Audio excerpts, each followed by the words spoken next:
ভারতে বোরখা পরে আসায় মুসলিম শিক্ষার্থীকে কেন্দ্রে ঢুকতে বাধা, যেভাবে বাধা ডিঙিয়ে কেন্দ্রে ঢুকলেন সেই শিক্ষার্থী।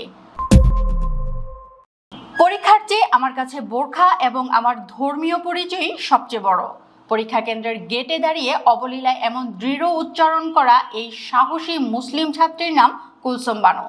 চরম মানসিক চাপ আর প্রশাসনিক বাধার মুখেও নিজের ইমানি চেতনা ও ধর্মীয় স্বকীয়তার অনড় থেকে শেষ পর্যন্ত বোরখা পরেই পরীক্ষা কেন্দ্রে প্রবেশ করেছেন তিনি।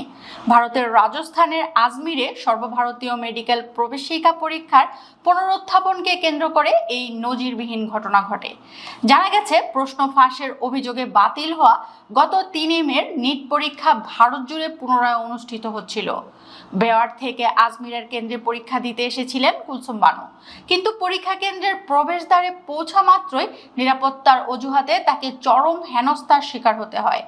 কর্তব্যরত নিরাপত্তা কর্মীরা তাকে বোরখা এবং দোপাট্টা খুলে ভেতরে প্রবেশ করতে বলেন।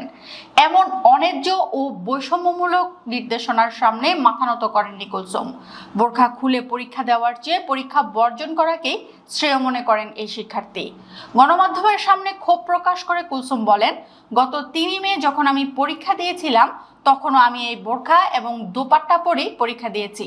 যদি ন্যাশনাল টেস্টিং এজেন্সি এর অনুমতি দিয়ে থাকে তবে কেন্দ্রের কর্মীরা আমাদের আটকানোর কে?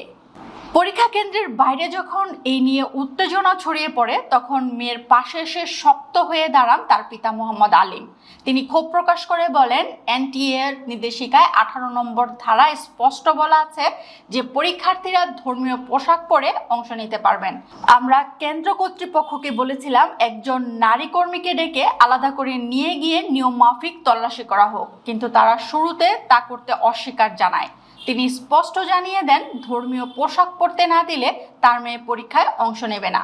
এদিকে বোরখা পরায় বাধা দেওয়ার খবর ছড়িয়ে পড়তেই পরীক্ষা কেন্দ্রের বাইরে সাধারণ মানুষ এবং শিক্ষার্থীদের মাঝে তীব্র ক্ষোভের সৃষ্টি হয়। পরিস্থিতি বেগতিক দেখে এবং তোপের মুখে পড়ে তড়িঘড়ি করে ঘটনাস্থলে ছুটে আসে আজমির পুলিশ। পরবর্তীতে ঊর্ধ্বতন কর্মকর্তাদের হস্তক্ষেপে এবং এনটিএ এর নিয়মের প্রতি শ্রদ্ধা রেখে কুলসুমকে সম্মানের সাথে বোরখা পরেই পরীক্ষা কেন্দ্রে প্রবেশের অনুমতি দেওয়া হয়। আজমিরের সার্কেল অফিসার শিবম যোশী পরে জানান, পোশাক বিধি বাস্তবায়নের ক্ষেত্রে পরীক্ষা কেন্দ্রের কিছু কর্মীর মাঝে বিভ্রান্তি তৈরি হয়েছিল, যা পরে আলোচনার মাধ্যমে সমাধান করা হয়েছে।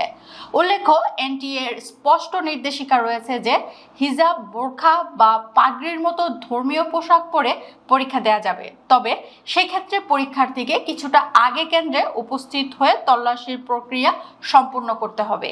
কুলসুমের এই সাহসী অবস্থান সামাজিক যোগাযোগ মাধ্যমে ব্যাপকভাবে প্রশংসিত হচ্ছে। অনেকেই বলছেন, কেরিয়ারের দোহাই দিয়ে যারা ধর্মীয় মূল্যবোধ বিসর্জন দেন, কুলসুম বানু তাদের জন্য এক অনন্য দৃষ্টান্ত।